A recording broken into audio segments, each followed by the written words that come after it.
time. I do not have time for feelings is the motto. It's not that we don't have time for feelings. It's that we don't want to be inconvenienced because we're afraid.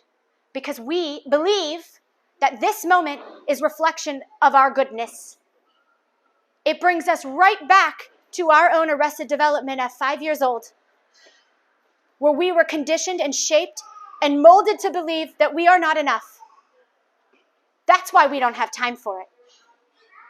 It's not an actual constraint of time. Time is a construct. Your kid can be a minute late to kinder. I promise you they'll be okay.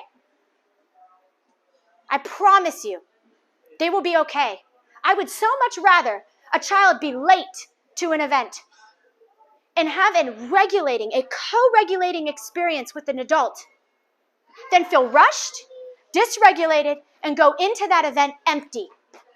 Go into that space empty. They're going to have a terrible day at school. Their entire day can be... Who here has ever had a good day at work when you had a fight with your partner as you're walking out the door? You don't have a good day. You don't feel good about yourself. And does it make your work harder? Does it make it more difficult for you to be productive? Does it make it more difficult for you to be present, for you to show up, for the people who are calling on you to show up? Absolutely it does. Why do we think our kids are any different? They're not. We do have the capacity to take the time. I just find that parents are afraid to take the time.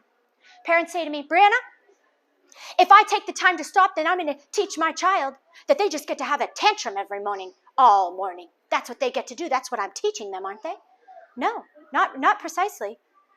Because if your child is having a tantrum because they need a connected moment with you, and then you give them that connected moment, you're actually teaching the brain and the body, oh, this is how I seek connection with my parent. And then us as the parents get to teach the child other ways to get our connection. Resisting, pushing away, ignoring, punishing the child. That is what activates the tantrums more. That is what makes them more intense, more frequent, and more difficult. But taking the time to then be present. What's going on, bud? I see something really big is happening in your body. For the verbal children, they will tell you, you might not make sense of it. That's okay. What you're listening for is what you're really wanting is your child to be able to take a moment to connect with you.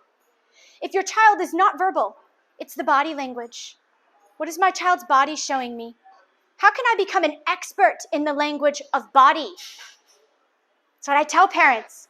Babies are born body language experts. And how did babies become body language experts? Anybody know? By watching. That's it. By watching. That's how you become an expert of your child's body, is by watching. What are they doing? What signs does my child show me when they're getting dysregulated? Do they get hyper? Do they start to grit their teeth? Do they get ready like they're gearing up for a fight? Do they get anxious? Do they get clingy? What exactly does my child do? And if you don't know, then I want you to actually start asking yourself, what do I do? Because chances are, if you cannot figure out what it is that's going on with your child when they're triggered, when they're dysregulated, when they're having a problem, it is almost always because you have no clue what's going on for you.